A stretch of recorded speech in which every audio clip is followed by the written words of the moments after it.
ಓಂ ಧನ್ವಂತರಯೇ ನಮಃ.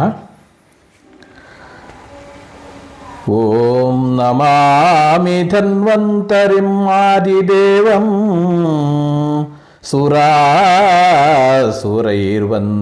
ಪಾದಪದ್ಮಂ ಲೋಕೆ ಜರಾರುಕ್ಭಯಮೃತ್ಯುನಾಶಂ ದಾತಾರಮೀಶಂ ವಿವಿಧೌಷಧೀನಾಂ ಧನ್ವಂತರಿಂ ರಮಾನಾಥಂ ಸರ್ವರೋಗನಿವಾರಕಂ ಆಯುರ್ವೇದ ಪ್ರವಕ್ತಾನಾಂ ವಂದೇ ಪೀಯೂಷದಾಯಕಂ. ಜ್ಯೋತಿರ್ವೈದ್ಯ ಸೇವಾ ಎಲ್ಲ ವೀಕ್ಷಕರಿಗೆ ಆತ್ಮೀಯವಾದಂತಹ ಸ್ವಾಗತ.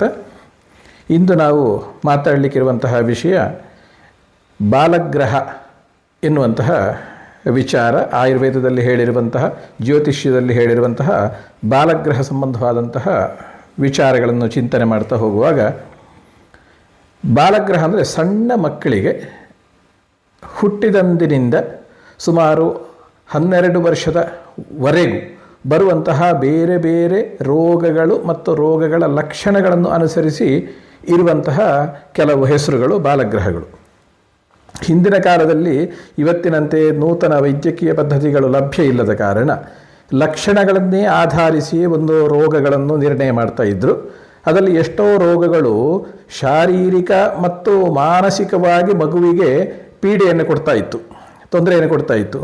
ಅಂದರೆ ಶರೀರದ ಆರೋಗ್ಯದಲ್ಲಿಯೂ ಕೆಲವು ಸಲ ವ್ಯತ್ಯಾಸಗಳು, ಅದೇ ರೀತಿ ಮಗುವಿನ ವರ್ತನೆಯಲ್ಲಿ, ಅಂದರೆ ಕೆಲವು ಸಲಗೆ ಹೆದರಿಕೊಳ್ಳುವಂಥದ್ದಾಗಿರ್ಬೋದು, ಅಥವಾ ಕೈ ಕಾಲನ್ನೆಲ್ಲ ಸೆಟೆದುಕೊಳ್ಳುವಂಥದ್ದಾಗಿರ್ಬೋದು, ಹೆದರಿಕೊಂಡಾಗ ಮಾಡುವಂಥದ್ದಾಗಿರಬಹುದು, ಕೆಲವು ಸಲ ಅಪಸ್ಮಾರದಂತಹ ಕೆಲವು ಪಿಟ್ಸಿನಂತಹ ಲಕ್ಷಣಗಳಾಗಿರಬಹುದು, ಕೈ ಕಾಲು ನಡುಗುವಂಥದ್ದಾಗಿರಬಹುದು, ಅಥವಾ ಸಡನ್ನಾಗಿ ಕಣ್ಣನ್ನು ಒಂದು ಬದಿಗೆ ತಿರುಗಿಸುವಂಥದ್ದಾಗಿರ್ಬೋದು, ವಕ್ರ ಮುಖವನ್ನು ಮಾಡುವಂಥದ್ದು, ಮುಖವನ್ನು ಓರೆ ಮಾಡಿಕೊಳ್ಳುವಂಥದ್ದು, ಸ್ತನದ್ವೇಷ ಅಂದರೆ ಎದೆಹಾಲನ್ನು ತಗೊಳ್ಳದೇ ಇರುವಂಥದ್ದು, ವಿಪರೀತ ಅಳುವಂಥದ್ದು, ಹೀಗೆ ಬೇರೆ ಬೇರೆ ರೀತಿಯ ಲಕ್ಷಣಗಳನ್ನು ಮಗು ತೋರ್ಪಡಿಸ್ತದೆ.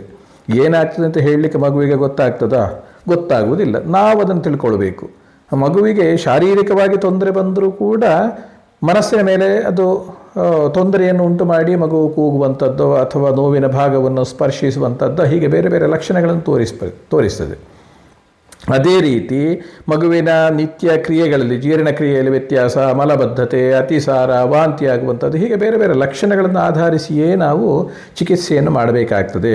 ಅದಕ್ಕೆ ಬೇಕಾಗಿ ಬಾಲಗ್ರಹ ಎನ್ನುವಂತಹ ವಿಚಾರವನ್ನು ಜ್ಯೋತಿಷ್ಯ ಮತ್ತು ಆಯುರ್ವೇದದಲ್ಲಿ ಹೇಳಿದ್ದಾರೆ. ಎಷ್ಟೋ ಅಂಶಗಳು ಮೊದಲಿಗೆ ಅದು ಏನು ಕಾರಣ ಅಂತ ಗೊತ್ತಿಲ್ಲದ ಕಾರಣ ಅದಕ್ಕೆ ಬೇರೆ ಬೇರೆ ಭೂತಗಳ ಬಾಧೆ, ಬಾಲಗ್ರಹ ಪೀಡೆಗಳ ಬಾಧೆ ಅಂತ ಹೆಸರು ಹಾಕಿದರು. ಅದಕ್ಕೆ ಬೇರೆ ಬೇರೆ ಪರಿಹಾರಗಳನ್ನು ಹೇಳಿದರು.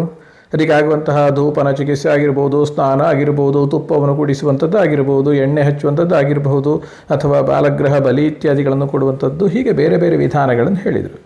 ಒಟ್ಟಾಗಿ ಏನು ಅಂದರೆ, ಮಗುವಿಗೆ ಹುಟ್ಟಿದಂದಿನಿಂದ ಸಣ್ಣ ವಯಸ್ಸಿನಲ್ಲಿ ಬರುವಂತಹ ಬೇರೆ ಬೇರೆ ರೀತಿಯ ರೋಗಗಳ ಲಕ್ಷಣಗಳನ್ನು ಆಧರಿಸಿ ಬಾಲಗ್ರಹವನ್ನು ಹೇಳಿದ್ದಾರೆ ಅಂತ ಹೇಳ್ಬೋದು. ಹಾಗೆ ಮಕ್ಕಳಿಗೆ ಬರುವಂಥ ಒಂದು ಸಾಮಾನ್ಯ ರೋಗಗಳು ಯಾವುದು ಅಂತ ಒಂದು ಸಾಮಾನ್ಯವಾಗಿ ನಾವು ಇವತ್ತಿನ ಒಂದು ಚಿಂತನೆಯನ್ನು ಮಾಡ್ತಾ ಹೋಗುವಾಗ, ಒಂದೇನೆಂದರೆ ನಿಯೋನೆಟಲ್ ಜಾಂಡೀಸ್ ಅಂತ ಹೇಳ್ತಾರೆ. ನಿಯೋನೆಟಲ್ ಜಾಂಡೀಸ್ ಅಂದರೆ ಹುಟ್ಟಿದ ಕೆಲವು ದಿನಗಳಲ್ಲಿ ಮಗುವಿನ ಮೈ ಬಣ್ಣ ಬದಲಾಗುವಂಥದ್ದು, ಹಳದಿ ಬಣ್ಣಕ್ಕೆ ತಿರುಗುವಂಥದ್ದು. ಅಂದರೆ ಜಾಂಡೀಸಿನ ಅಂಶ ರಕ್ತದಲ್ಲಿ ಬಿಲಿರುಬಿನ್ ಲೆವೆಲ್ ಅಂತ ಹೇಳ್ತಾರೆ. ಇದು ಹೆಚ್ಚಾಗುವಂಥದ್ದು. ಇದು ತುಂಬ ಜಾಗ್ರತೆ ವಹಿಸಬೇಕಾದಂತಹ ಅಂಶ. ಸಣ್ಣ ಮಟ್ಟಿಗೆ ಅಂತ ಆಗಿದರೆ ಹೊರಗೆ ಬಿಸಿಲಿಗೆ ಹಿಡಿಯುವಂಥದ್ದು, ಬೆಳಗ್ಗಿನ ಸಂಜೆ ಬಿಸಿಲಿಗೆ ಹಿಡಿಯುವಂಥದ್ದು ಇತ್ಯಾದಿಯನ್ನು ಸಜೆಸ್ಟ್ ಮಾಡ್ತಾರೆ. ತುಂಬ ಜಾಸ್ತಿ ಇದ್ದರೆ ಹಾಗೆ ಅದಕ್ಕೆ ಬೇಕಾದಂತಹ ಸರಿಯಾದ ಚಿಕಿತ್ಸೆಯನ್ನು ತಗೊಳ್ಳಲೇಬೇಕಾಗ್ತದೆ. ಇದು ಒಂದು ಕಂಡೀಷನ್. ಇನ್ನೊಂದು ರೆಸ್ಪಿರೇಟರಿ ಡಿಸ್ಟ್ರೆಸ್ ಸಿಂಡ್ರೋಮ್ ಅಂತ, RDS ಅಂತ ಹೇಳ್ತಾರೆ. ಅಂದರೆ ಉಸಿರಾಡಲಿಕ್ಕೆ ಕಷ್ಟ ಆಗುವಂಥದ್ದು ಯಾವುದೋ ಕಾರಣಗಳಿಂದಾಗಿ. ಹಾಗೆ ಅದನ್ನು ಏನು ಅಂತ ತಿಳ್ಕೊಂಡು ಉಸಿರಾಟದ ಪ್ರಕ್ರಿಯೆಯಲ್ಲಿ ಏನು ವ್ಯತ್ಯಾಸ ಇದೆ ಎನ್ನುವುದನ್ನು ತಿಳ್ಕೊಂಡು ಅದಕ್ಕೆ ಬೇಕಾದ ಚಿಕಿತ್ಸೆಯನ್ನು ಪಡ್ಕೊಳ್ಬೇಕಾಗ್ತದೆ. ಅದೇ ರೀತಿ ಕೋಲಿಕ್ ಅಂತ, ಅಬ್ಡಾಮಿನಲ್ ಕೋಲಿಕ್ ಅಂದರೆ ಹೊಟ್ಟೆ ನೋವಾಗುವಂಥದ್ದು. ಮಗುವಿಗೆ ಹೊಟ್ಟೆ ನೋವಾಗ್ತದೆ ಅಂತ ಹೇಳಲಿಕ್ಕೆ ಬರುವುದಿಲ್ಲ. ನೋವಾಗುವುದನ್ನು ನಾವು ತಿಳ್ಕೊಳ್ಬೇಕು. ಮಗು ಆಗಾಗ ಹೊಟ್ಟೆಯ ಭಾಗವನ್ನು ಸ್ಪರ್ಶಿಸುವಂಥದ್ದು ಅಥವಾ ಹೊಟ್ಟೆಯನ್ನು ಶರೀರವನ್ನು ಬಗ್ಗಿಸುವಂಥದ್ದು ಇತ್ಯಾದಿಯಲ್ಲಿ ಮಾಡಿದಾಗ ಹೊಟ್ಟೆ ನೋವಿನ ಲಕ್ಷಣ ಅಂತ ನಾವು ತಿಳ್ಕೊಳ್ಬಹುದು. ಅದರಲ್ಲಿ ಇಂಟರ್ಸೆಪ್ಷನ್ ಅಂತ ಹೇಳ್ತಾರೆ. ಅಂದರೆ ಕರುಳು ಒಂದಕ್ಕೊಂದು ಸುತ್ತು ಹಾಕಿಕೊಳ್ಳುವಂಥದ್ದು, ಅದರ ಒಂದರ ಒಳಗೆ ಕರುಳಿನ ಒಂದು ಭಾಗ ಇನ್ನೊಂದರ ಒಳಗೆ ಹೋಗುವಂಥದ್ದು, ಇಂತಹ ಕೆಲವು ಸಮಸ್ಯೆಗಳು ಕೂಡ ಮಕ್ಕಳಿಗೆ ಬರ್ತದೆ. ಇದೆಲ್ಲವನ್ನು ನಾವು ಗಮನಿಸಿಕೊಳ್ಬೇಕು. ಅದೇ ರೀತಿ ಡಯೇರಿಯಾ ಅಂದರೆ ಭೇದಿಯಾಗುವಂಥದ್ದು. ಮೋಷನ್ನು ಕೆಲವು ಸಲ ಅತಿಯಾಗಿ ಹೋಗುವಂಥದ್ದು. ಅತಿಯಾಗಿ ಹೋದಾಗ ಮೋಷನ್ ಮಾಡುವಲ್ಲಿ ಉರಿ ಹೇಳ್ತದೆ, ಅಥವಾ ಮೋಷನನ್ನು ವಿಪರೀತ ಹೋಗುವುದರಿಂದ ಶರೀರಕ್ಕೆ ನಿತ್ರಾಣ ಆಗ್ತದೆ. ಇದರಲ್ಲೂ ಲಕ್ಷಣಗಳು ಬೇರೆ ಬೇರೆ ಬರಬಹುದು. ಅದನ್ನು ನೋಡಿಕೊಂಡು ಅದಕ್ಕೆ ಬೇಕಾದ ಚಿಕಿತ್ಸೆಯನ್ನು ಮಾಡಬೇಕು. ಅಪ್ಪರ್ ರೆಸ್ಪಿರೇಟರಿ ಇನ್ಫೆಕ್ಷನ್ ಅಂತ ಹೇಳ್ತಾರೆ, URTS ಅಂತ ಹೇಳ್ತಾರೆ. ಅಂದರೆ ಗಂಟಲಿಂದ ಮೇಲ್ಭಾಗದಲ್ಲಿ ಮೂಗಿನ ಭಾಗ ಆಗಿರಬಹುದು, ಅಥವಾ ಊರ್ಧ್ವಜತೃಗತ ಅಂದರೆ ಮೂಗು ಅಥವಾ ಮೂಗಿನಿಂದ ಮುಂದಿನ ಭಾಗ, ಆ ಭಾಗದಲ್ಲಿ ಬರುವಂತಹ ಯಾವುದೇ ರೀತಿಯ ಶೀತ, ಕಫ ಇತ್ಯಾದಿಗಳು, ಕಫ ಕಟ್ಟುವಂಥದ್ದು, ಉಸಿರಾಡಲಿಕ್ಕೆ ಕಷ್ಟ ಆಗುವಂಥದ್ದು ಇತ್ಯಾದಿ ಎಲ್ಲ ಕೆಲವು ಹವಾಮಾನದ ಕಾರಣದಿಂದಲೂ ಬರಬಹುದು, ಅಥವಾ ಕೆಲವು ಸಲ ಮಗುವಿಗೆ ಕಫದ ಅಂಶ ಜಾಸ್ತಿಯಾಗಿಯೂ ಕೆಲವು ಸಲ ಬರುವಂಥ ಸಾಧ್ಯತೆ ಉಂಟು. ಅದನ್ನು ಒಂದು ಗಮನಿಸಿಕೊಳ್ಬೇಕು. ಅದೇ ರೀತಿ ಎಟ್ರೋಪಿಕ್ ಡರ್ಮೆಟೈಟಿಸ್ ಅಂತ ಹೇಳ್ತಾರೆ. ಅಂದರೆ ಮಕ್ಕಳಿಗೆ ಬರುವಂತಹ ಇನ್ಫೆಕ್ಟಿವ್ ಎಕ್ಸಿಮಾ, ಒಂದು ರೀತಿಯ ಚರ್ಮದಲ್ಲಿ ಬರುವಂತಹ ಕೆಲವು ತೊಂದರೆಗಳು. ಡರ್ಮೆಟೈಟಿಸ್ ಅಂದರೆ ಹುಣ್ಣಿನಂತಹ ಕೆಲವು ಲಕ್ಷಣಗಳು ಬರುವಂಥದ್ದು, ಅಥವಾ ರಿಂಗ್ ವರ್ಮಿನ ಹಾಗೆ ಬರ್ತದೆ ಕೆಲವು ಸಲ. ಇಂತಹ ಚರ್ಮಕ್ಕೆ ಸಂಬಂಧಪಟ್ಟ ಸಮಸ್ಯೆಗಳು ಕೂಡ, ಅದು ತುರಿಕೆಯೋ ಉರಿಯೋ ಇತ್ಯಾದಿ ಬಂದಾಗ ಮಕ್ಕಳಿಗೆ ಅದರಲ್ಲಿ ತೊಂದರೆ ಬರ್ತದೆ. ಕೆಲವು ರೀತಿಯ ಡೆಫಿಷಿಯನ್ಸಿಲಿ ಕೂಡ ಇಂತಹ ಲಕ್ಷಣಗಳು ಕಾಣಬಹುದು. ಇದನ್ನು ಕೂಡ ನಾವು ಗಮನಿಸಿಕೊಳ್ಬೇಕು. ಇನ್ನು ಬಾಯಿಯಲ್ಲಿ ಬರುವಂತಹ ಕೆಲವು ಕ್ಯಾಂಡಿಡಿಯಾಸಿಸ್ ಅಂತ ಹೇಳ್ತಾರೆ, ಬಾಯಿಯ ಒಳಗೆ ಬರುವಂತಹ ಯಾವುದಾದ್ರು ಕೆಲವು ಇನ್ಫೆಕ್ಷನ್ಗಳು ಇರ್ತದೆ. ಅದರ ಕಾರಣದಿಂದ ಕೂಡ ಎದೆ ಹಾಲು ಕುಡಿಲಿಕ್ಕೆ ಆಗದಿರಬಹುದು, ಒಂದು ಬಾಯಿಯ ಒಳಗೆ ನೋವಾಗ್ತದೆ, ಆಗ ಮಗು ಎದೆ ಹಾಲು ಕುಡಿಲಿಕ್ಕೆ ಒಪ್ಪುವುದಿಲ್ಲ. ಇಂತಹ ಲಕ್ಷಣಗಳು ಬರಬಹುದು. ಅದೇ ರೀತಿ ಆಪ್ಥಾಲ್ಮಿಯಾ ನಿಯೋನೇಟರಮ್ ಅಂತ ಹೇಳ್ತಾರೆ. ಅಂದರೆ ಕಣ್ಣಿನಲ್ಲಿ ಬರುವಂತಹ ಊತ, ಕಣ್ಣು ಕೆಂಪಾಗುವಂಥದ್ದು, ಕಣ್ಣಿನಲ್ಲಿ ಹಿಕ್ಕು ಬರುವುದು ಅಂತ ಹೇಳ್ತೇವೆ, ಕಣ್ಣಿನ ಮಲ ಜಾಸ್ತಿ ಆಗುವಂಥದ್ದು, ಕಣ್ಣಿನ ರೆಪ್ಪೆ ಮುಚ್ಚಿರುವಂಥದ್ದು, ಜ್ವರ ಇತ್ಯಾದಿಗಳು ಬರುವಂಥದ್ದು, ಮುಖ ಊದಿಕೊಳ್ಳುವಂಥದ್ದು ಇತ್ಯಾದಿ ಎಲ್ಲ ಬರ್ತದೆ. ಆಗದು ಬೇರೆ ಬೇರೆ ರೀತಿಯ ಇನ್ಫೆಕ್ಷನ್ ಅಂತ ಹೇಳ್ತೇವೆ. ಅಂತಹ ಕಾರಣದಿಂದಲೂ ಬರ್ಬೋದು. ಗೋನೋರಿಯಲ್ ಇನ್ಫೆಕ್ಷನ್ಲಿ ಬರ್ಬೋದು, ಬ್ಯಾಕ್ಟೀರಿಯಲ್ ಇನ್ಫೆಕ್ಷನ್ಲಿ ಕೂಡ ಬರಬಹುದು. ಅದನ್ನು ಕೂಡ ನೋಡಿಕೊಂಡು ಚಿಕಿತ್ಸೆ ಮಾಡಬೇಕು. ಇನ್ನು ಫೆಬ್ರೈಲ್ ಸೀಸರ್ಸ್ ಅಂದರೆ ನಡುಕ, ಪಿಟ್ಸಿನಂತಹ ಲಕ್ಷಣಗಳು ಜ್ವರ ಹೆಚ್ಚಾಗಿ ಬರುವಂಥದ್ದು. ಜ್ವರ ವಿಪರೀತವಾಗಿ ಆಗಿ ಬರಬಹುದು, ಅಥವಾ ಜ್ವರದ ಔಷಧಿಗಳನ್ನು ನಾವು ಕೊಟ್ಟರೂ ಕೂಡ ಬೇಕಾದಷ್ಟು ಮಗುವಿಗೆ ಬೇಕಾದಂತಹ ಹೈಡ್ರೇಷನ್, ನೀರಿನಂಶ ಸರಿಯಾಗಿ ಸಿಗದಿದ್ದರೆ, ಅನುಪಾನ ಸರಿಯಾಗಿ ಆಗದಿದ್ದರೆ, ಆಗ ಜ್ವರ ಬಂದಿರುವಾಗ ಪಿಟ್ಸಿನಂತಹ ಲಕ್ಷಣಗಳು ಮಗುವಿಗೆ ಬರ್ತದೆ. ಹಾಗೆ ಬಂದಾಗಲೂ ಕೂಡ ನಮ್ಮ ಇದರಲ್ಲಿ ಅದನ್ನು ಕೆಲವು ಬಾಲಗ್ರಹಾದಿ ಲಕ್ಷಣಗಳಿಗೆ ಹೇಳ್ತಾರೆ. ಅದಕ್ಕೆ ಬೇಕಾದಂಥ ಚಿಕಿತ್ಸೆಯನ್ನು ಸರಿಯಾಗಿ ತಿಳ್ಕೊಂಡು ಮಾಡಲೇಬೇಕಾಗ್ತದೆ. ಅದನ್ನೆಲ್ಲ ನಾವು ಕಡೆಗಣಿಸುವ ಹಾಗೆ ಇಲ್ಲ. ಇನ್ನು ಕಾನ್ಸ್ಟಿಪೇಷನ್ ಅಂದರೆ ಮಲಬದ್ಧತೆ, ಮಗುವಿಗೆ ಮಲಪ್ರವೃತ್ತಿಯೇ ಸರಿಯಾಗಿ ಆಗದಿರುವಂಥದ್ದು ಕೆಲವು ಮಕ್ಕಳಿಗೆ ಇರ್ತದೆ. 3 ದಿವಸ, 6 ದಿವಸ, ಒಂದು 10 ದಿವಸ, 15 ದಿವಸಕ್ಕೊಮ್ಮೆಲೆ ಮಲಪ್ರವೃತ್ತಿ ಆಗುವಂಥದ್ದು. ಇದು ಆರೋಗ್ಯಕ್ಕೆ ಬಹಳ ಹಾಳು. ಡೈಲಿ ಮೋಷನ್ ಸರಿಯಾಗಿ ಮಗುವಿಗೆ ಮಲಪ್ರವೃತ್ತಿ ಆಗಬೇಕು. ಅದಕ್ಕೆ ಬೇಕಾದಂತಹ ಒಂದು ಸರಿಯಾದ ವ್ಯವಸ್ಥೆಯನ್ನು, ಅನುಪಾನವನ್ನು ಮಗು ಮತ್ತು ತಾಯಿ ಇಬ್ಬರೂ ಅನುಸರಿಸಬೇಕಾಗ್ತದೆ. ಯಾಕಂದರೆ ತಾಯಿಗೆ ಮಲಬದ್ಧತೆ ಉಂಟಾದರೆ ಆಹಾರದಲ್ಲಿ ವ್ಯತ್ಯಾಸ, ಅದರ ಪರಿಣಾಮ ಮಗುವಿಗೆ ಕೂಡ ಎದೆ ಹಾಲಿನ ಮುಖಾಂತರ ಬರ್ತದೆ. ಅದನ್ನು ತಿಳ್ಕೊಂಡು ಸರಿಪಡಿಸಿಕೊಳ್ಬೇಕು. ಇನ್ನು ಕಿವಿಗೆ ಸಂಬಂಧಪಟ್ಟ ಯಾವುದೇ ನೋವುಗಳು, ಅಥವಾ ಕಣ್ಣಿಗೆ ಸಂಬಂಧಪಟ್ಟ ಅಥವಾ ಮೂಗಿಗೆ ಸಂಬಂಧಪಟ್ಟ ಸಮಸ್ಯೆಗಳಿದ್ದರೂ ಕೂಡ ಮಗು ಹಠ ಮಾಡುವಂಥದ್ದು, ಕೂಗುವಂಥದ್ದು, ಎದೆ ಹಾಲು ಕುಡಿಯದಿರುವಂಥದ್ದು ಇತ್ಯಾದಿ ಎಲ್ಲ ಲಕ್ಷಣಗಳು ಬರಬಹುದು. ಅಂಥ ಸಂದರ್ಭದಲ್ಲಿ ಮಗುವ ಯಾವ ಭಾಗದಲ್ಲಿ ನೋವಿರ್ತದೆ ಆ ಭಾಗಕ್ಕೆ ಮಗುವಿನ ಕೈ ಹೋಗ್ತದೆ. ಇದನ್ನು ನಾವು ಗಮನಿಸಿಕೊಂಡ್ರೆ ಗೊತ್ತಾಗ್ತದೆ. ಇದೆಲ್ಲವೂ ನಮ್ಮ ಬಾಲಗ್ರಹದ ವಿಷಯದಲ್ಲಿಯೇ ಸೇರಿಕೊಂಡು ಬರ್ತದೆ. ಅದನ್ನು ಏನು ಅಂತ ಹೇಳಿ ತಿಳ್ಕೊಳ್ಳೋದು ನಮ್ಮ ಯುಕ್ತಿಯಾಗಿರ್ತದೆ ಅದು. ಇನ್ನು ಆಟಿಸಮ್ ಸ್ಪೆಕ್ಟ್ರಮ್ ಡಿಸಾರ್ಡರ್ಸ್ ಅಂತ ಇರ್ತದೆ. ಮಕ್ಕಳಿಗೆ ಬರುವಂತಹ ವರ್ತನೆಯಲ್ಲಿ ಬರುವಂತಹ ಕೆಲವು ವ್ಯತ್ಯಾಸಗಳು, ಅತಿಯಾಗಿ ಆ್ಯಕ್ಟಿವ್ ಆಗಿರುವಂಥದ್ದು, ಅಥವಾ ಐ ಕಾಂಟ್ಯಾಕ್ಟ್ ಅಂತ ಹೇಳ್ತಾರೆ. ಮಗು ನಮ್ಮನ್ನು ನೋಡಬೇಕಾದಂತಹ ಸಮಯದಲ್ಲಿ ಕಣ್ಣಿಗೆ ಕಣ್ಣು ಕೊಡುವಂತಹ ಒಂದು ಇದನ್ನು ಪ್ರಕ್ರಿಯೆ ಸರಿಯಾಗಿ ಇಲ್ಲದೇ ಇರುವಂಥದ್ದು, ಮಗುವಿನ ಆ್ಯಕ್ಟಿವಿಟಿಯಲ್ಲಿ ಏನಾದರೂ ಸಹಜತೆಗಿಂತ ವ್ಯತಿರಿಕ್ತವಾದಂತಹ ಲಕ್ಷಣಗಳು ಕಾಣುವಂಥದ್ದು, ಇದು ಕೂಡ ಎಷ್ಟೋ ಸಲ ಕಾಣುತ್ತದೆ. ಅದೇ ರೀತಿ ನ್ಯೂಟ್ರಿಷನಲ್ ಆ್ಯಂಡ್ ಡೆವಲಪ್ಮೆಂಟಲ್ ಡಿಸಾರ್ಡರ್ಸ್ ಅಂತ ಕೆಲವು ಅಂಶಗಳ ಕೊರತೆಯಿಂದ ಬೇಕಾದಂತಹ ವಿಟಾಮಿನ್ಗಳಾಗಿರಬಹುದು, ಅಥವಾ ಯಾವುದೇ ಮಿನರಲ್ಸ್ ಆಗಿರಬಹುದು, ಅಥವಾ ಲವಣಾಂಶಗಳಾಗಿರಬಹುದು, ಇದರ ಕೊರತೆ ಇದ್ದರೂ ಕೂಡ ಮಗುವಿನ ಬೆಳವಣಿಗೆಗೆ ತೊಂದರೆ ಆಗ್ತದೆ. ಮಗು ಮೈಲ್ ಸ್ಟೋನ್ಸ್ ಆಫ್ ಡೆವಲಪ್ಮೆಂಟ್ ಅಂತ ಏನು ಹೇಳ್ತೇವೆ, ತಿಂಗಳಿಗೆ ಸರಿಯಾಗಿ ಎಷ್ಟೆಷ್ಟು ತೂಕ ಬರಬೇಕು, ಎಷ್ಟೆಷ್ಟು ಚಟುವಟಿಕೆಗಳು ಬರಬೇಕು, ಇದು ಸರಿಯಾಗಿ ಬರುವುದಿಲ್ಲ. ಆಗ ಅದನ್ನು ಕೂಡ ಗಮನಿಸಿಕೊಂಡು ಯಾವ ಕಾರಣ ಅಂತ ಹೇಳಿಕೊಂಡು ಚಿಕಿತ್ಸೆ ಮಾಡಬೇಕಾಗ್ತದೆ. ಇನ್ನು ಸಾಮಾನ್ಯವಾಗಿ ಮಕ್ಕಳಿಗೆ ಡೈಜೆಸ್ಟಿವ್ ಅಪ್ಸೆಟ್ಸ್ ಅಂದರೆ ಜೀರ್ಣಕ್ರಿಯೆ ವ್ಯತ್ಯಾಸ ಸಾಮಾನ್ಯವಾಗಿ ಬರ್ತದೆ. ಮಗುವಿನಗೆ ಕೊಡುವಂಥ ಆಹಾರ ಆಗಿರಬಹುದು, ಎದೆ ಹಾಲಾಗಿರಬಹುದು, ತಾಯಿ ಆರೋಗ್ಯದಲ್ಲಿ ಬರುವಂತಹ ವ್ಯತ್ಯಾಸ ಆಗಿರಬಹುದು, ಇದೆಲ್ಲದರ ಕಾರಣದಿಂದಾಗಿ ಜೀರ್ಣಕ್ರಿಯೆಯಲ್ಲಿ ವ್ಯತ್ಯಾಸ. ಏನಿದ್ರೂ ಹೊಸ ಪರಿಸರಕ್ಕೆ ಹೊಸ ಆಹಾರ ಕ್ರಮಕ್ಕೆ ಮಗು ಒಗ್ಗಿಕೊಳ್ಬೇಕಲ್ವ, ಅದು ಕಷ್ಟ ಆಗ್ತದೆ. ಆಗ ಜೀರ್ಣದ ಸಂಬಂಧವಾದ ವ್ಯತ್ಯಾಸಗಳು ಬಂದಾಗಲೂ ಮಗು ಹಠ ಮಾಡುವಂಥದ್ದು, ಕೂಗುವಂಥದ್ದು, ಹೆದರಿಕೊಂಡಾಗ ಮಾಡುವಂಥದ್ದು, ಇದೆಲ್ಲ ಲಕ್ಷಣಗಳು ಬರ್ತದೆ. ಇನ್ನು ಜೆನೆಟಲ್ ಇನ್ಫೆಕ್ಷನ್ಸ್ ಅಂತ, ಈಗ ಬ್ಯಾಲೆನೈಟಿಸ್ ಅಂತ ಹೇಳ್ತಾರೆ, ಅಂದರೆ ಶಿಶ್ನದ ತುದಿಯ ಭಾಗದಲ್ಲಿ ಬರುವಂತಹ ಕೆಲವು ಇನ್ಫೆಕ್ಷನ್ಗಳು, ಅದರಿಂದಾಗಿ ತುರಿಕೆ ಹರಟೆ ಆಗುವಂಥದ್ದು, ಅಥವಾ ವಲ್ವಲ್ ಇನ್ಫೆಕ್ಷನ್ ಅಂತ ಹೇಳ್ತಾರೆ. ಅಂದರೆ ಹೆಣ್ಣು ಮಗುವಿಗೆ ಆಗಿದ್ದರೆ ಮೂತ್ರದ್ವಾರದ ಭಾಗದಲ್ಲಿ ಬರುವಂತಹ ತುರಿಕೆ ಅಥವಾ ಅದಲ್ಲಿ ಕಿರಿಕಿರಿ ಆಗುವಂಥದ್ದು, ಅದರಿಂದಾಗಿ ಕೂಡ ಮಕ್ಕಳು ಅಳಬಹುದು. ಎಷ್ಟೋ ಸಲ ಇದು ಹುಳದ ಸಮಸ್ಯೆಯಲ್ಲಿ ಕೂಡ ಬರ್ತದೆ, ಹುಳದ ತೊಂದರೆ ಇರ್ತದೆ, ಅದರಿಂದಾಗಿ ಆ ಹುಳದ ಕಾರಣದಿಂದಾಗಿ ಈ ತುರಿಕೆ ಇತ್ಯಾದಿಗಳು ಬರುವುದು ಉಂಟು. ಅದನ್ನು ಕೂಡ ಗಮನಿಸಿಕೊಳ್ಬೇಕು. ಮತ್ತು ಇನ್ನು ಸ್ಲೀಪ್ ಡಿಸಾರ್ಡರ್ಸ್ ಅಂತ, ಮಕ್ಕಳಿಗೆ ನಿದ್ರೆಗೆ ತೊಂದರೆ ಆಗುವಂತಹ ರೀತಿ ಯಾವುದರ ಸಮಸ್ಯೆಗಳಿದ್ದಾಗ.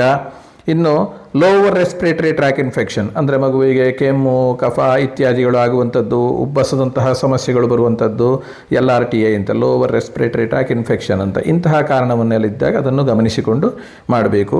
ಇನ್ನು ಕೆಲವು ಸಲ ಕಾರ್ಡಿಯಾಕ್ ಇಶ್ಯೂಸ್ ಅಂತ, ಮಗುವಿಗೆ ಸಂಬಂಧಪಟ್ಟು ಈಗ ಗರ್ಭದಲ್ಲಿರುವಾಗ ಹೃದಯದಲ್ಲಿ 3 ಕೋಣೆಗಳಿರ್ತದೆ. ಹುಟ್ಟಿದ ನಂತರ ಹೃದಯದಲ್ಲಿ ಆ ಮೇಲ್ಭಾಗದ ಒಂದು ಕೋಣೆ ಇದ್ದದ್ದು 2 ಕೋಣೆಗೆ ಡಿವೈಡ್ ಆಗ್ತದೆ. ಅದು ಸರಿಯಾಗಿ ನ್ಯಾಚುರಲ್ ಆಗಿ ಆಗುವಂಥದ್ದು ಉಸಿರಾಟ ಆರಂಭ ಆದಾಗ. ಅಲ್ಲಿ ಏನಾದರೂ ಅದು ಸರಿಯಾಗಿ ಒಂದಕ್ಕೊಂದು ಫುಲ್ ಕ್ಲೋಸ್ ಆಗದಿದ್ದರೆ ಹಾರ್ಟಿನಲ್ಲಿ ತೂತಿರುವುದು ಅಂತ ಹೇಳ್ತಾರೆ. ಹಾರ್ಟಿನ ಹೊರಗೆ ತೂತಿರುವುದಲ್ಲ, ಅದು ಹಾರ್ಟಿನ ಒಳಗೆ ಒಂದು ಗೋಡೆಯಲ್ಲಿ ತೂತಿನ ಅಂಶ ಉಳಿದ್ರೆ ಶುದ್ಧ ರಕ್ತ ಮತ್ತು ಅಶುದ್ಧ ರಕ್ತ ಮಿಕ್ಸ್ ಆಗ್ತದೆ. ಆಗ ಸರಿಯಾಗಿ ಮಗುವಿನ ಬೆಳವಣಿಗೆ ಬರುವುದಿಲ್ಲ. ಕೆಲವು ಸಲ ಮುಖ, ಶರೀರದ ಮೇಲ್ಭಾಗ ಎಲ್ಲ ಸ್ವಲ್ಪ ನೀಲಿ ಭಾಗಕ್ಕೆ ತಿರುಗುವುದು ಉಂಟು. ಅದು ಕೆಲವು ಸಲ ತೀವ್ರವಾಗಿದ್ದರೆ ಅದಕ್ಕೆ ಸರ್ಜರಿ ಇತ್ಯಾದಿಗಳನ್ನು ಮಾಡಬೇಕಾಗ್ತದೆ. ಕೆಲವು ಅದಾಗಿ ಸರಿಯಾಗುವಂಥದ್ದು ಕೂಡ ಇದೆ. ಅಂತೂ ಅದಕ್ಕೆ ತಜ್ಞರ ಸಲಹೆಯನ್ನು ಪಡ್ಕೊಂಡು ಚಿಕಿತ್ಸೆಯನ್ನು ಮಾಡಿಕೊಳ್ಬೇಕು. ಅದೇ ರೀತಿ ಮೆಂಟಲ್ ಆ್ಯಂಡ್ ಬಿಹೇವಿಯರಲ್ ಡಿಸಾರ್ಡರ್ಸ್ ಅಂತ, ಇದು ಆಗ ನಾನು ಹೇಳಿದಂತಹ ADHD ಅಂತ ಹೇಳ್ತೇವೆ.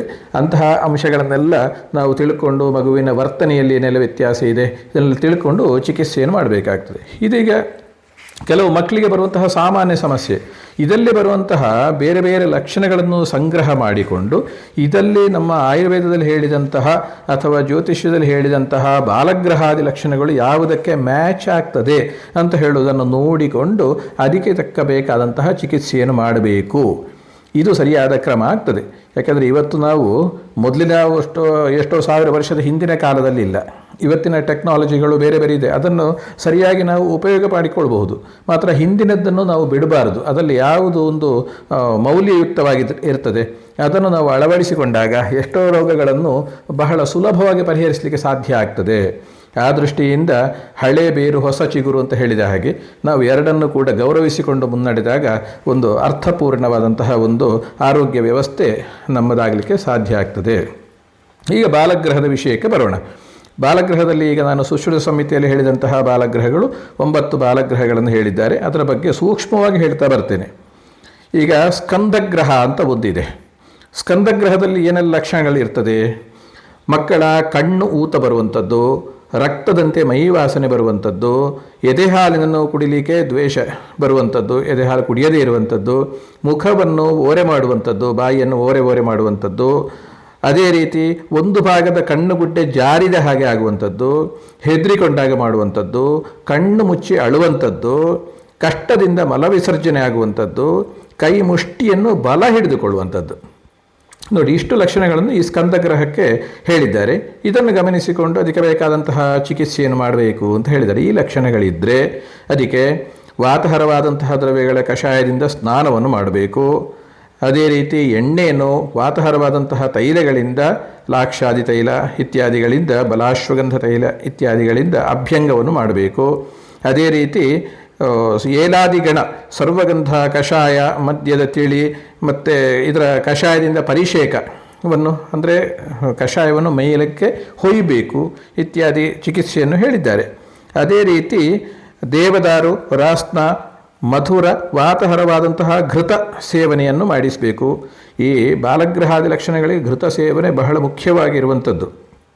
ಬಾಹ್ಯ ಚಿಕಿತ್ಸೆ ಹೇಗೆ ಎಣ್ಣೆ ಹಚ್ಚುವಂಥದ್ದು, ಸ್ನಾನ ಮಾಡಿಸುವಂಥದ್ದು ಎಲ್ಲ ಮುಖ್ಯವೋ ಹಾಗೆ ಹೊಟ್ಟೆಗೆ ಘೃತ ಸೇವನೆ, ಔಷಧೀಯ ಘೃತ ಸೇವನೆ, ಇದನ್ನು ನಾವಿವತ್ತು ಎಷ್ಟೋ ಸಲ ಮಾಡುವುದಿಲ್ಲ. ಅದರಿಂದಾಗಿ ಮಕ್ಕಳ ಆರೋಗ್ಯಕ್ಕೆ ತುಂಬ ತೊಂದರೆ ಆಗ್ತದೆ. ಅದನ್ನು ಪ್ರಮಾಣಕ್ಕೆ ಸರಿಯಾಗಿ, ಮಗುವಿನ ವಯಸ್ಸಿಗೆ ಸರಿಯಾಗಿ ಘೃತ ಸೇವನೆ ಮಾಡುವಂಥದ್ದು ಅತಿ ಮುಖ್ಯ. ಇದು ಆರೋಗ್ಯಕ್ಕೆ ತುಂಬ ಪರಿಣಾಮಕಾರಿಯಾಗಿ ಸಹಕಾರವನ್ನು ಕೊಡ್ತದೆ. ಅದೇ ರೀತಿ ಹೊಗೆ ಧೂಪ ಹಾಕುವಂಥದ್ದು, ಎಲ್ಲ ಬಾಲಗ್ರಹಗಳಿಗೂ ಹೇಳ್ತಾರೆ. ಈಗ ಬಿಳಿ ಸಾಸಿವೆ, ಹಾವಿನ ಪೊರೆ, ಬಜೆ, ತುಪ್ಪ ಮತ್ತು ಕೆಲವು ಪ್ರಾಣಿಗಳ ರೋಮ ಇತ್ಯಾದಿಗಳನ್ನೆಲ್ಲ ಸೇರಿಸಿಕೊಂಡು ಧೂಪ ಹಾಕಬೇಕು ಅಂತ ಹೇಳಿದ್ದಾರೆ.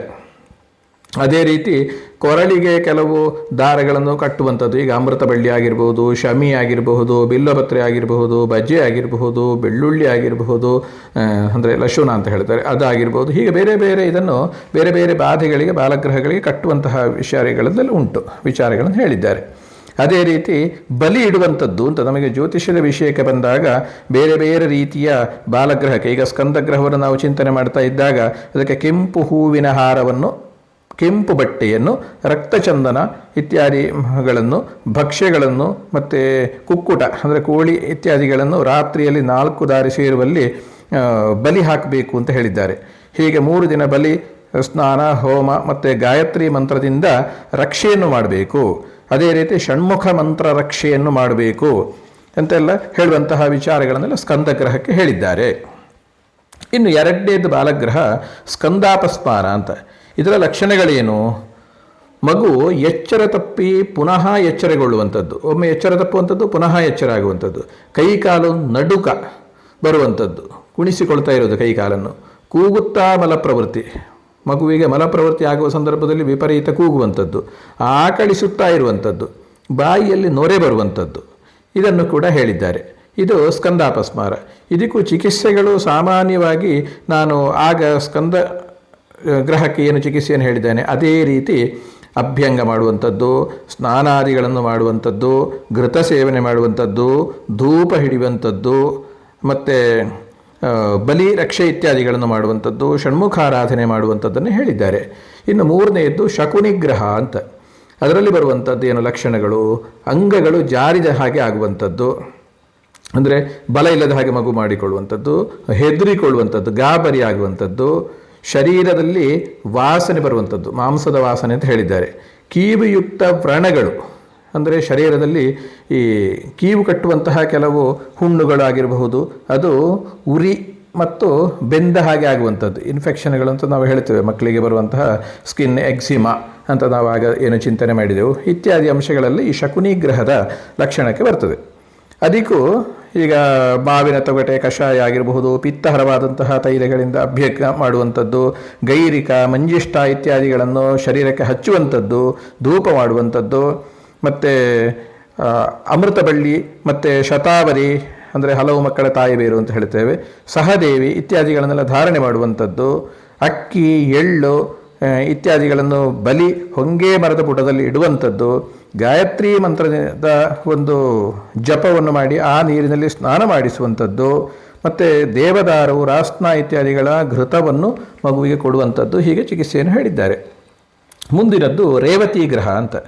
ಇದರಲ್ಲಿ ಮುಖ ಕೆಂಪಾಗುವಂಥದ್ದು, ಹಸುರಾಗಿ ಮಲಪ್ರವೃತ್ತಿಯಾಗುವಂಥದ್ದು, ಮೈ ಬಿಳಿಚಿಕೊಳ್ಳುವಂಥದ್ದು, ಜ್ವರ ಬರುವಂಥದ್ದು, ಬಾಯಿಯಲ್ಲಿ ಹುಣ್ಣಾಗುವಂಥದ್ದು, ಕಿವಿ ಮೂಗನ್ನು ಆಗಾಗ ಮುಟ್ಟುಕೊಳ್ಳುವಂಥದ್ದು, ಅಂದರೆ ಆ ಭಾಗದಲ್ಲಿ ಏನೋ ಒಂದು ನೋವು ಇತ್ಯಾದಿಗಳು ಆಗ್ತಾ ಇರಬಹುದು. ಇದೆಲ್ಲ ರೇವತಿ ಗ್ರಹದಲ್ಲಿ ಬರ್ತದೆ. ಇದಕ್ಕೂ ಆಗ ನಾವು ಚಿಂತನೆ ಮಾಡಿದಂತೆಯೇ ಬೇರೆ ಬೇರೆ ಚಿಕಿತ್ಸೆಯ ವಿಧಾನಗಳನ್ನು ಹೇಳಿದ್ದಾರೆ. ಇದಕ್ಕೆ ನೆಕ್ಕಿನ ಕಡ್ಡಿ, ನೆಕ್ಕಿ ಸೊಪ್ಪು ಅಂತ ಹೇಳ್ತಾರೆ, ವೈಟೆಕ್ಸ್ ನೆಗುಂಡು, ಅದರ ಕಡ್ಡಿಯನ್ನು ಕಟ್ಟಬೇಕು ಅಂತಲೂ ಹೇಳುವಂಥದ್ದನ್ನು ವಿಶೇಷವಾಗಿ ಹೇಳಿದ್ದಾರೆ. ಅದೇ ರೀತಿ ಕಾಕೋಲ್ಯಾದಿ ಗಣ, ಇದರ ಘೃತವನ್ನು ಸೇವನೆ ಮಾಡಬೇಕು ಅಂತ ಹೇಳಿದ್ದಾರೆ. ದನದ ಹಟ್ಟಿಯ ಸಮೀಪದಲ್ಲಿ ಬಲಿ ಇಡಬೇಕು, ಬಿಳಿ ಹೂ, ಹೊದಳು, ಹಾಲು, ಅನ್ನಾದಿಗಳನ್ನು ಬಲಿ ಇಡಬೇಕು ಅಂತ ಹೇಳುವುದನ್ನು ಹೇಳಿದ್ದಾರೆ. ಮುಂದೆ ಬರುವಂಥದ್ದು ಪೂತನಾಗ್ರಹ ಅಂತ. ಅದರಲ್ಲಿ ಸ್ರಸ್ತಾಂಗ ಅಂದರೆ ಅವಯವಗಳು ಜಾರಿದ ಹಾಗೆ ಆಗುವಂಥದ್ದು, ಬಲ ಇಲ್ಲದ ಹಾಗೆ ಆಗುವಂಥದ್ದು, ಭಿನ್ನವಿಟ್ಟು ಒಣಗಿದಂತಹ ಮಲ ಸರಿಯಾಗಿ ಒಣಗದೆ ಒಂದು ಪಿಟ್ಟೆಯಾಗಿ, ಆಡಿನ ಹಿಕ್ಕೆಯಾಗಿ ಹಾಗೆ ಮಲ ಇರುವಂಥದ್ದು, ಕಾಗೆಯ ಮೈ ವಾಸನೆ ಹಾಗೆ ಶರೀರ ವಾಸನೆ ಬರುವಂಥದ್ದು, ವಾಂತಿ ಆಗುವಂಥದ್ದು, ಬಾಯಾರಿಕೆ ಆಗುವಂಥದ್ದು, ಮತ್ತು ರೋಮಹರ್ಷ ಅಂತ ಹೇಳಿದ್ದಾರೆ, ಅಂದರೆ ಚರ್ಮ ಎಲ್ಲ ಒಂದು ಕುತ ಆದಾಗ ಆಗುವಂಥದ್ದು ಅಂತ ನಾವು ಹೇಳ್ತೇವೆ. ರೋಮ ಹರ್ಷ ಅಂತ ಚಳಿಯಾದಾಗ ಯಾವ ರೀತಿ ನಮಗೆ ಈ ರೋಮಗಳು ಹೇಗೆ ಎದ್ದು ನಿಲ್ತವೆ ಆ ರೀತಿ ಆಗುವಂಥದ್ದು. ಇದನ್ನೆಲ್ಲ ಪೂತನಾಗ್ರಹ ಅಂತ ಹೇಳಿದ್ದಾರೆ. ಇದರಲ್ಲಿ ಸ್ನಾನಕ್ಕೆ ಈಗ ಒಂದೆಲಗಾಗಿರಬಹುದು, ಸೊಗದೆ ಬೇರಾಗಿರಬಹುದು, ಬೇವಿನ ಸೊಪ್ಪು ಇತ್ಯಾದಿಗಳನ್ನು ಆಗಿರಬಹುದು, ಅದನ್ನು ಸ್ನಾನಕ್ಕೆ ಉಪಯೋಗ ಮಾಡಬಹುದು. ಅದೇ ರೀತಿ ಅಭ್ಯಂಗವನ್ನು ಮಾಡಬಹುದು. ಕಾಕೂಲಿಯಾದಿಗಣದ ಘೃತವನ್ನು ಮಗುವಿಗೆ ಕೊಡಬಹುದು. ಧೂಪನಕ್ಕೆ ದೇವದಾರು, ಬಜೆ, ಹಿಂಗು, ಏಲಕ್ಕಿ, ಸಾಸಿವೆ ಮತ್ತು ಚಂಗಲ್ಕೋಷ್ಠ ಮತ್ತು ಆಡಸೋಗೆ ಇತ್ಯಾದಿಗಳನ್ನು ಧೂಪನಕ್ಕೆ ಉಪಯೋಗ ಮಾಡಬಹುದು. ಬಲಿಗಾಗಿ ಮೀನು, ಕೃಷರ, ಎಳ್ಳು ಇತ್ಯಾದಿಗಳನ್ನು ಬಲಿ ಇಡಬೇಕು. ಅದೇ ರೀತಿ ತೊಂಡೆ, ಗುರುಗುಂಜಿಯ ಬೇರು ಇತ್ಯಾದಿಗಳನ್ನು ಜಪ ಮಾಡಿ ಶರೀರಕ್ಕೆ ರಕ್ಷೆಯನ್ನು ಮಾಡಬೇಕು ಅಂತ ಹೇಳುವುದನ್ನು ಸುಶ್ರುತ ಸಂಹಿತೆಯ ಉತ್ತರ ತಂತ್ರದಲ್ಲಿ ಹೇಳಿರುವಂತಹ ಚಿಕಿತ್ಸೆಗಳು. ಇನ್ನು ಮುಂದೆ ಬರುವಂಥದ್ದು ಅಂಧಪೂತನ ಅಂತ. ಇದರಲ್ಲಿ ಎದೆಹಾಲು ಕುಡಿಯದಿರುವಂಥದ್ದು, ವಾಂತಿ ಭೇದಿಯಾಗುವಂಥದ್ದು, ಕೆಮ್ಮು, ಬಿಕ್ಕಳಿಗೆ ಬರುವಂಥದ್ದು, ಮೈ ಬಣ್ಣ ಕಳೆಗುದ್ದುವಿಕೆ, ಮೈಯಲ್ಲಿ ಹುಳಿ ವಾಸನೆ ಬರುವಂಥದ್ದು, ಕೆಳಮುಖ ಮಾಡಿ ಮಲಗುವಂಥದ್ದು, ಇದೆಲ್ಲ ಲಕ್ಷಣಗಳನ್ನು ಹೇಳಿದ್ದಾರೆ. ಇದಕ್ಕೆ ಕಹಿ ರುಚಿಯುಳ್ಳಂತಹ ಕಷಾಯಗಳಿಂದ ಸ್ನಾನ ಮಾಡಿಸಬೇಕು. ಲಾಕ್ಷಾದಿ ತೈಲ ಇತ್ಯಾದಿಗಳನ್ನು ಅಭ್ಯಂಗ ಮಾಡಬೇಕು. ಕಾಕೋಳಿ ಆದಿ ಘೃತವನ್ನು ಮೂಗಿಗೆ ಬಿಡುವಂಥದ್ದಾಗಿರ್ಬೋದು, ಹೊಟ್ಟೆಗೆ ಕೊಡುವಂಥದ್ದಾಗಲಿ ಮಾಡಬೇಕು. ಹೊರಗಿನಿಂದ ಏಲಾದಿ ಗಣಗಳನ್ನು ದ್ರವ್ಯಗಳನ್ನು ಉಪಯೋಗ ಮಾಡಿ ಶರೀರಕ್ಕೆ ಲೇಪವನ್ನು ಮಾಡಬೇಕು. ಅದೇ ರೀತಿ ಶೀತಲ ದ್ರವ್ಯದಿಂದ ಕಣ್ಣಿಗೆ ಹಚ್ಚುವಂಥದ್ದು ಅಥವಾ ಧೂಪನ ಮಾಡುವಂಥದ್ದು. ಅದಕ್ಕೆ ಕೋಳಿ ಹಿಕ್ಕೆ, ಕೇಶ, ಕೃಷ್ಣಾಜಿನ, ಹಾವಿನ ಪೊರೆ ಇತ್ಯಾದಿಗಳ ಧೂಪನ ಅಂತ ಹೇಳಿದ್ದಾರೆ. ಅದೇ ರೀತಿ ಸಾರಿವ ಅಂದರೆ ಸೊಗದೆ ಬೇರು, ಸುಕರ್ಮದ ಬೇರು ಅಂತ ಹೇಳ್ತಾರೆ. ಅದೇ ರೀತಿ ಕಪಿಗಚ್ಚು, ನಾಯಿ ಸೊಣಂಗು ಅಂತ ನಾವು ಹೇಳ್ತೇವೆ, ಅದರ ಬೇರಿನ ಧಾರಣವನ್ನು ಮಾಡುವಂಥದ್ದು. ಅದೇ ರೀತಿ ಬಲಿಗಾಗಿ ರಕ್ತ ಮಿಶ್ರಿತವಾದಂತಹ ಅನ್ನವನ್ನು ಬಲಿ ಕೊಡಬೇಕು. ಅಂಧಪೂತನಾದೇವಿ ರಕ್ಷೆಯನ್ನು ಮಾಡಬೇಕು ಅಂತ ಹೇಳಿದ್ದಾರೆ. ಇನ್ನು ಶೀತಪೂತನ ಅಂತ ಮುಂದಿಂದು. ಇದರಲ್ಲಿ ಲಕ್ಷಣಗಳು ಭಯ, ನಡುಕ, ಅಳುವಂಥದ್ದು, ಕೃಶತ್ವ, ಕರುಳಿನಲ್ಲಿ ಶಬ್ದ ಆಗುವಂಥದ್ದು, ಮಾಂಸದ ವಾಸನೆ ಮತ್ತು ಅತಿಸಾರದಲ್ಲಿ ಮಾಂಸದ ವಾಸನೆ ಅಂದರೆ ತುಂಬ ಮೋಷನ್ ಆಗುವಾಗ ವಾಸನೆ ಸಹಿತವಾಗಿ ಆಗುವಂಥದ್ದು. ಇದಕ್ಕೂ ಚಿಕಿತ್ಸೆಗಳು ಬಿಂಬಿ, ಬಿಲ್ವಪತ್ರೆ, ಕಪಿತ್ತ ಇತ್ಯಾದಿಗಳಿಂದ ಸ್ನಾನ ಮಾಡಬೇಕು. ಅದೇ ರೀತಿ ಈ ಗೋಮೂತ್ರ, ಅದೇ ರೀತಿ ಆಡಿನ ಮೂತ್ರ, ಭದ್ರಮುಷ್ಟಿ, ದೇವದಾರು ಇತ್ಯಾದಿಗಳ ತೈಲದಿಂದ ಅಭ್ಯಂಗವನ್ನು ಮಾಡಬೇಕು. ಮತ್ತು ಘೃತ ಸೇವನೆ ಮಾಡಬೇಕು. ಉಪ್ಪು, ಹಾವಿನ ಪೊರೆ, ಕಹಿಬೇವು ಮತ್ತು ಏಲಕ್ಕಿ ಇತ್ಯಾದಿಗಳಿಂದ ಧೂಪ ಹಾಕಬೇಕು. ಪಟೋಲ ಮತ್ತು ಗುರುಗುಂಜಿ ಬೇರನ್ನು ಶರೀರಕ್ಕೆ ಧಾರಣೆ ಮಾಡಬೇಕು. ಹೆಸರು, ಅನ್ನವನ್ನು, ಹೆಸರು ಅಂದರೆ ಮುದ್ಗ ಅಂತ ಹೇಳ್ತೇವೆ, ಪಚ್ಚೆ ಹೆಸರು ಮತ್ತು ಅನ್ನವನ್ನು ಸೇರಿಸಿ ಅದನ್ನು ಬಲಿ ಇಡಬೇಕು ಇತ್ಯಾದಿ. ಜಲತೀರದಲ್ಲಿ ಬಲಿ ಇಡಬೇಕು ಅಂತ ಹೇಳೋದನ್ನೆಲ್ಲ ಹೇಳಿದ್ದಾರೆ ಚಿಕಿತ್ಸೆಯ ವಿಷಯದಲ್ಲಿ. ಇನ್ನು ಮುಖಮಂಡಿಕ ಅಂತ ಮುಂದಿದ್ದು. ಮುಖಮಂಡಿಕದಲ್ಲಿ ಲಕ್ಷಣಗಳೇನು?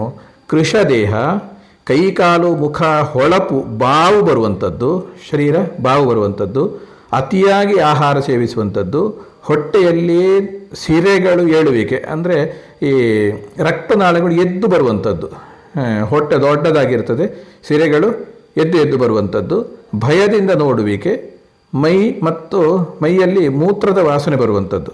ಇದೆಲ್ಲ ಲಕ್ಷಣಗಳು. ಇದನ್ನೆಲ್ಲ ನಾವು ಪ್ರಾಕ್ಟಿಕಲಿ ಕೆಲವು ಕೇಸುಗಳಲ್ಲಿ ನೋಡ್ತೇವೆ. ಸಿರೋಸಿಸ್ ಆಫ್ ಲಿವರ್ ಅಂತ ನಾವು ಹೇಳ್ತೇವೆ. ಪೋರ್ಟಲ್ ಹೈಪರ್ ಟೆನ್ಷನ್ ಇತ್ಯಾದಿ ಲಕ್ಷಣಗಳು ಇದ್ದಾಗ ಇಂತಹ ಲಕ್ಷಣಗಳು ಕಂಡೇ ಕಾಣುತ್ತದೆ. ಬಹಳ ಚಿಕಿತ್ಸೆಗೆ ಕಷ್ಟ ಇಂಥದ್ದೆಲ್ಲ.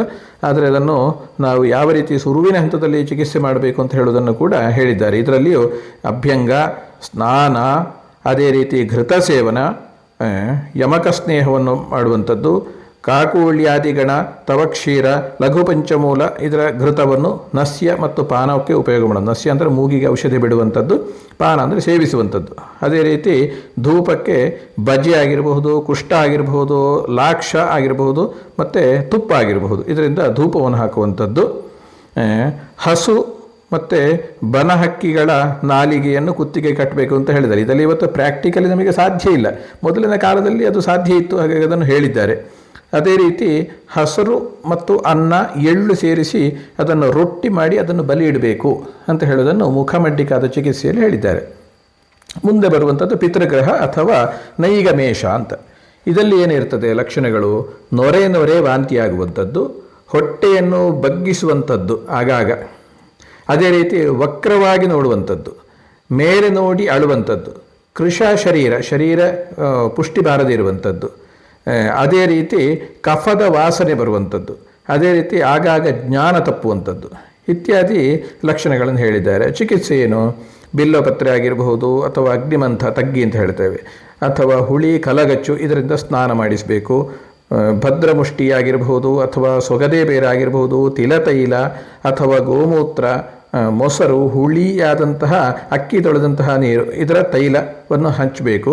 ಘೃತಕ್ಕೆ ದಶಮೂಲ, ಹಾಲು ಮತ್ತು ತುಪ್ಪ, ಕಾಕೋಳ್ಯಾದಿಗಣ, ಖರ್ಜೂರದ ತಿರುಳು ಇದರ ಘೃತವನ್ನು ಮಾಡಿ ನಸ್ಯಕ್ಕೆ ಮತ್ತು ಸೇವನೆಗೆ ಕೊಡಬೇಕು.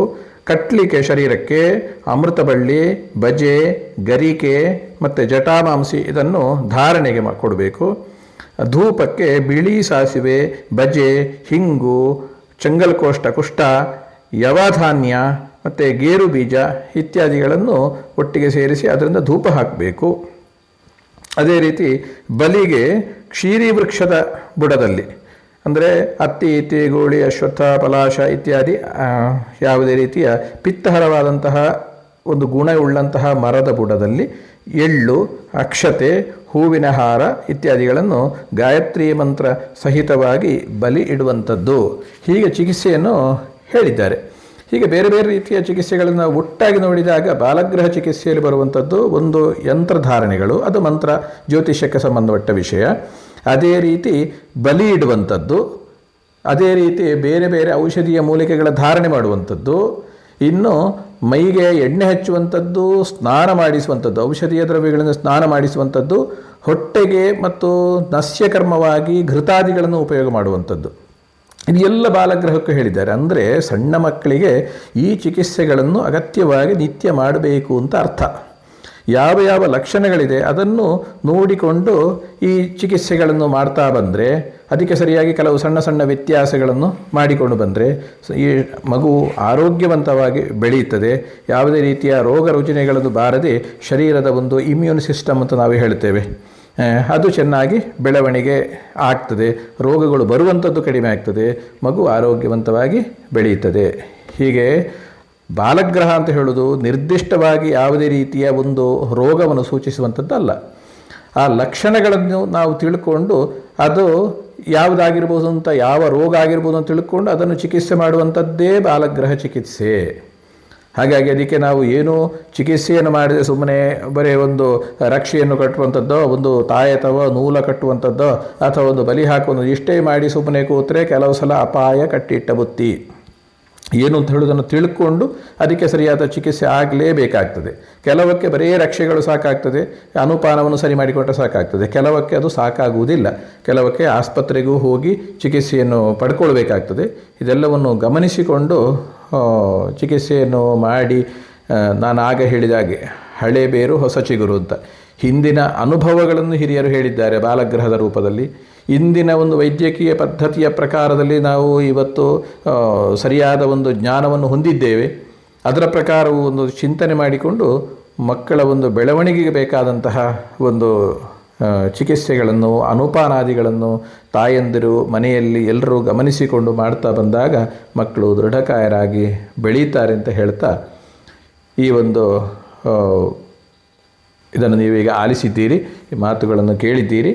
ಇದನ್ನು ಮನಸ್ಸಿನಲ್ಲಿ ಇಟ್ಟುಕೊಂಡು ಮುಂದೆ ಮಕ್ಕಳಿಗೆ ಒಂದು ಮಾರ್ಗದರ್ಶನ ಆಗಲಿ, ತಾಯಂದಿರಿಗೆ ಇದೊಂದು ಮಾರ್ಗದರ್ಶನ ಆಗಲಿ ಅಂತ ಹೇಳ್ತಾ ಇಂದಿನ ಮಾತುಗಳನ್ನು ಮುಗಿಸ್ತೇನೆ.